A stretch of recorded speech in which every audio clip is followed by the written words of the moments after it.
What became so evident to us in that session was he's not ready to talk peace at all. But here's the problem. Time is not on his side. The American people's patience is not unlimited. Their wallets are not unlimited.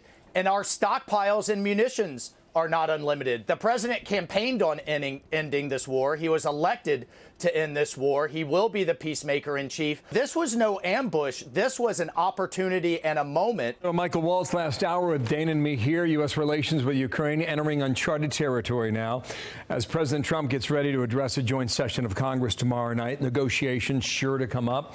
Retired four-star General Jack Keane, Fox News senior strategic analyst. And General, good morning to you. Been looking forward to talking to you all week, General. 2 weeks ago in our program, you said the reason why the U.S. met with Russia in Saudi Arabia without the Ukrainians and the Europeans is because you have to talk face-to-face with Putin to find out if he's serious about pursuing peace. And you can't do that on the phone, and that's why you travel to Saudi Arabia. I've been using that as my lodestar as I try and work through this story. Now, here's what we got from Sunday. The UK, we want boots on the ground, planes in the air. From France, we want to get a one-month truce. From the head of the EU, we want to rearm Europe. All right, words for now, General, but back to the issue of Putin, okay? Then we'll get to Zelenskyy next. Here's Marco Rubio on ABC regarding Putin.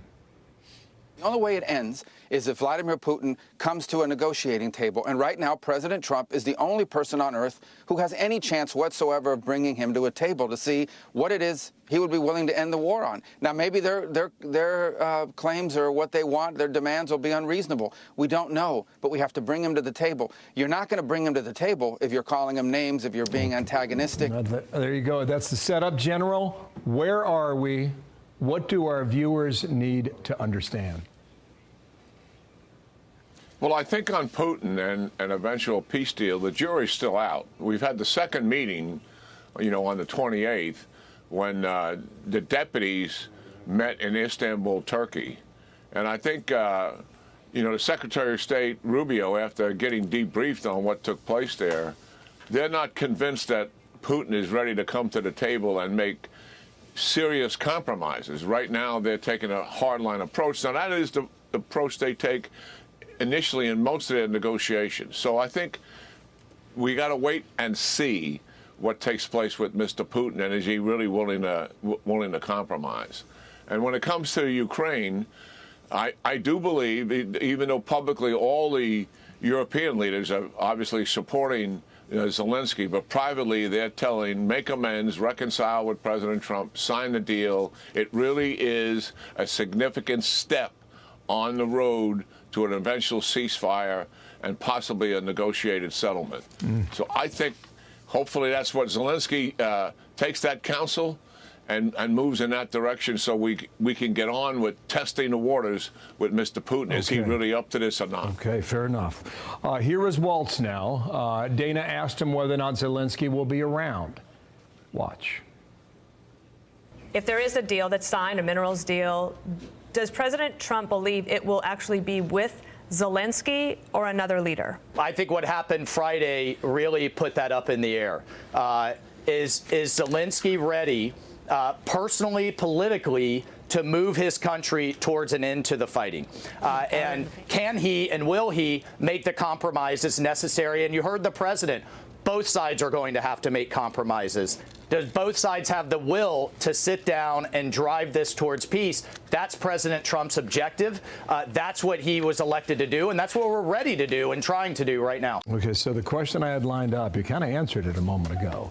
Do you think Zelenskyy signs that mineral deal and enables all sides to take the next step? Yeah, I think he does, because it's clearly in Ukraine's interest. It's so obvious. It connects Ukraine to the United States for a generation. And it's obviously economic and financial first. But if you connect it, it's also political.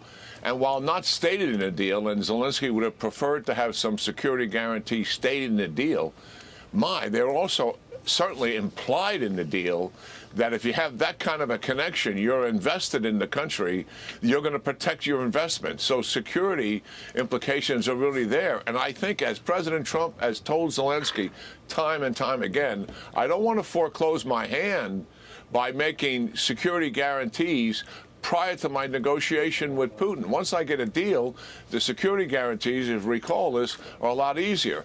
And, Bill, the headline coming out of that presser in the Oval Office would have been, if Zelenskyy didn't make it into an epitaph in challenging and exposing his grievances to an international press audience. We know now that was his motivation. But the headline would have been when President Trump said, you know, British and French troops are going to be on the ground after a peace agreement as peacekeepers, and we conceivably could as well. That is what he said. That would have been the headline, because that is a major departure from what he said before, no boots on the ground after there's a peace agreement by the United States. So there's a lot of options on the table that Mr. Trump has, certainly, once a peace agreement is signed.